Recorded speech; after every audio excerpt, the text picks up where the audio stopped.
Hello, hello, beautiful souls. Welcome back to another unboxing by Old Soul Mermaid. As you can see, the Amazon fairies were nice enough to drop a little something on my doorstep.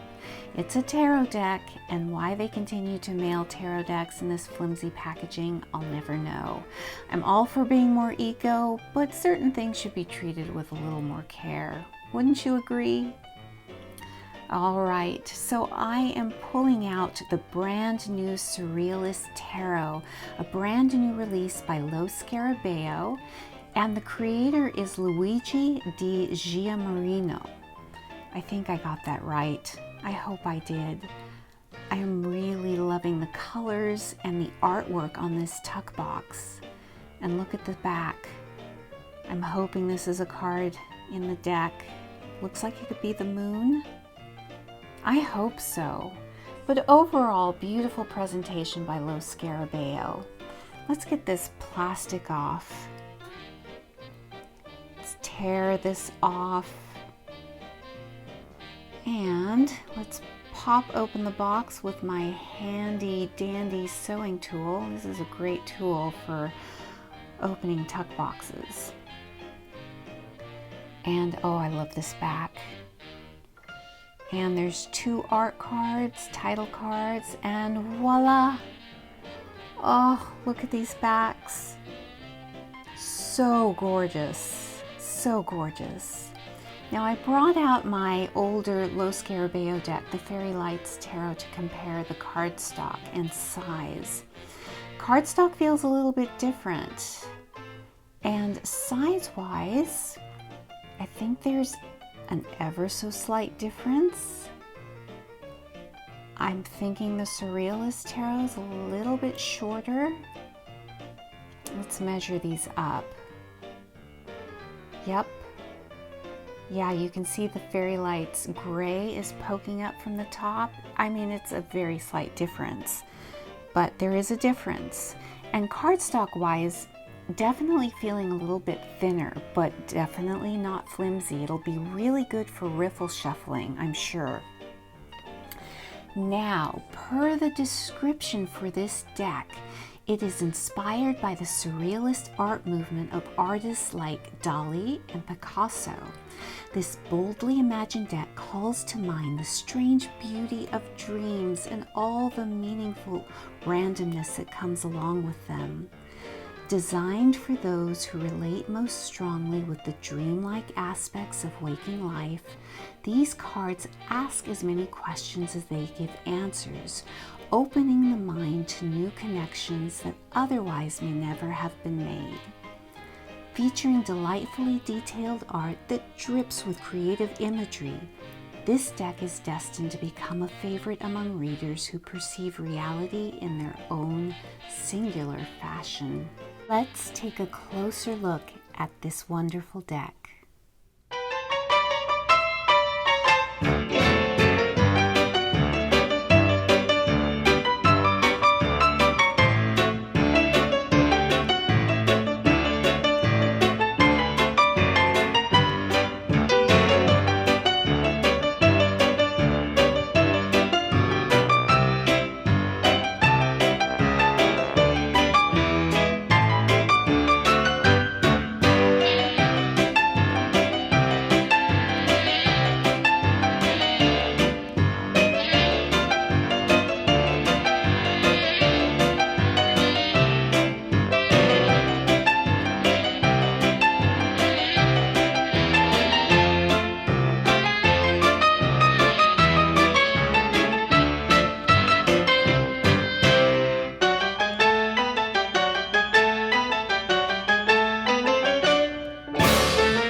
enjoyed that musical flip through. I'm just going to, you know, flip through the cards again as I speak.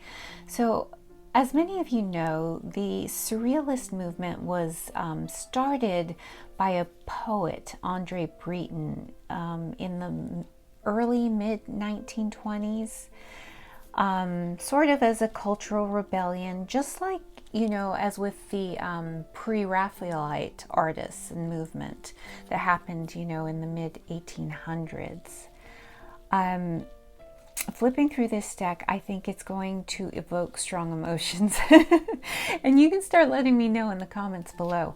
I think this is a deck that you're either going to love or you're not going to vibe with at all. And there's kind of going to be no middle ground. You're going to have a strong reaction either way. Now, I wouldn't recommend this deck to be a deck for beginners. But of course, take that with a grain of salt. If you want to work with a certain deck, you know, don't let anybody stop you. If you feel drawn to its energy and images. That being said, this deck, the images, most of them don't follow a traditional RWS, you know, the RWS system. I think it is fantastic though.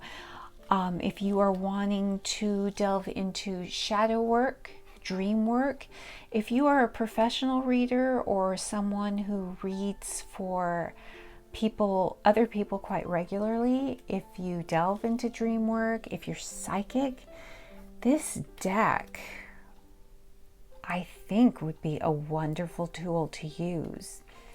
And even if you're not a professional reader or you read for other people, this deck would be wonderful for personal use, again, for shadow work, for dream work. And I think it's a deck that you can kind of let the rules go and totally be free, just like the artist did, the original artist with the original artwork did at this time. You can just say goodbye to the rules and just go with what your gut is telling you. So I think, you know, depending on the day, depending on the situation, depending on the energy surrounding you, this Ace of Wands will take on a different meaning every time you read with it. You'll have a different feeling. It's going to be different. Now, see, in this card, I can see influences, you know, that maybe a Katrine Veltstein, who did the Tarot of Mystical Moments, where she draws her inspiration from. If you know that deck, wonderful deck, very popular deck, mass market deck. And I can see where she gets maybe some of her influences. It's quite wonderful to see, because that's a deck that I love. So this deck isn't a curated deck from the original paintings. It's more of an artist's interpretation of those paintings. Just like the Lo Scarabeo's pre-Raphaelite deck, which I've done an unboxing of, which I love. Love, love, love. Many of these cards evoke strong feelings for me just while I was flipping through it and filming the musical flip through. There is a lot to digest with each and every card. Is that Picasso? I believe that's Picasso. But you know, while I was flipping through this deck, this was reminding me of, oh, again, this Queen of Wands. Oh, it just kind of gets you viscerally. But this deck was reminding me of one of my favorite movies, Midnight in Paris, a Woody Allen film that was done, I don't know, 10, 15 years back, with Owen Wilson, Rachel McAdams, Michael Sheen. One of my favorite movies. And Owen Wilson is a screenwriter who is fascinated with you know, the jazz age, 1920s Paris, you know, everything that was going on, the Surrealist movement, the writing that was being done by Hemingway and Fitzgerald. And he actually finds a portal where he goes back in time and he meets all of his heroes. He's one of those people who wishes that he lived in this certain time. which was, and in Paris, a location which was a safe haven for artists not really sticking to the rules of the past. And yeah, I'm just thinking, seeing the former picture of Dolly that we just passed, thinking of Adrian Brody's portrayal of Dolly. Quite humorous. If you haven't seen that movie, you don't have to appreciate the surrealist artist or anything. It's quite an enjoyable movie to watch. Midnight in Paris by Woody Allen.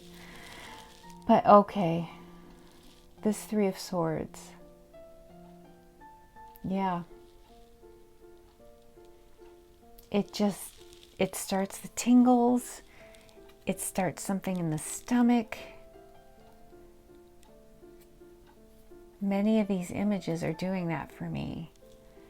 And it's not going to be a light and fluffy deck. I'm going to have to sit. You can sit and meditate on the images. Do some path working. I love this Eight of Swords. This Nine of Swords. And I love how the swords are depicted by clouds. 1, 2, 3, 4, 5, 6, 7, 8. Where's the ninth one?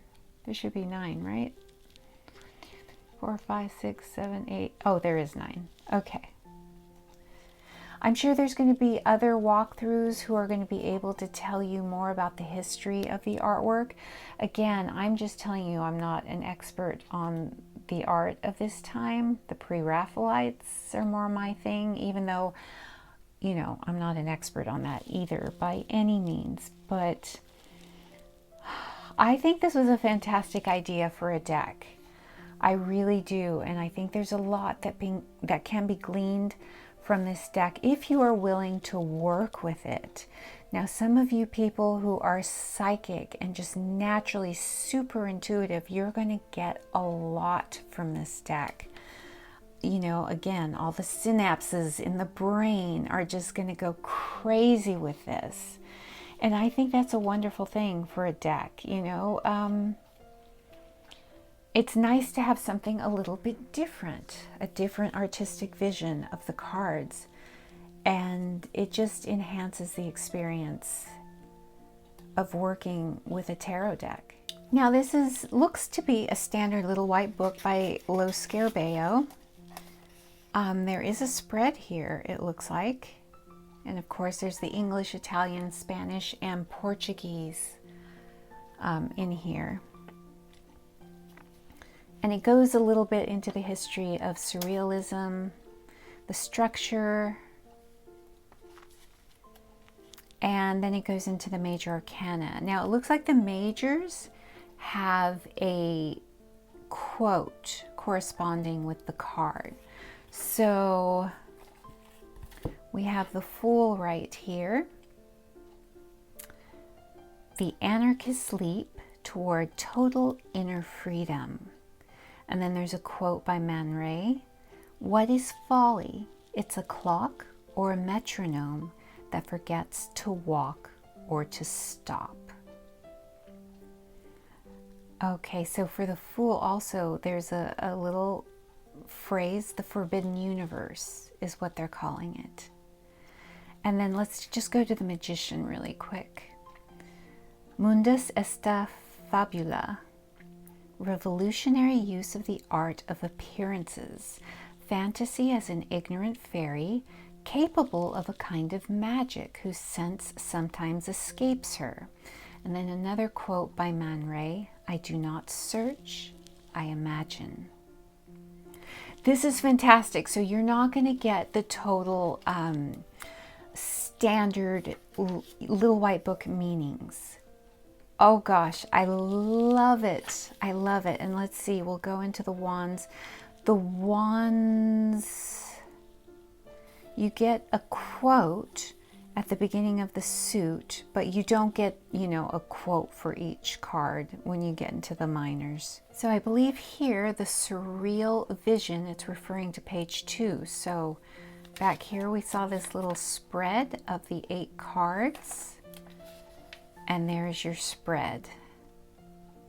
So the first card is our essence, 2, 3, and 4, the realm of logic, what the real world thinks about your situation, the barrier that blocks your way. 5 is allies who can help you. 6, the inner, often unconscious resources. 7, external coincidences and the apparent devices of the case in your favor.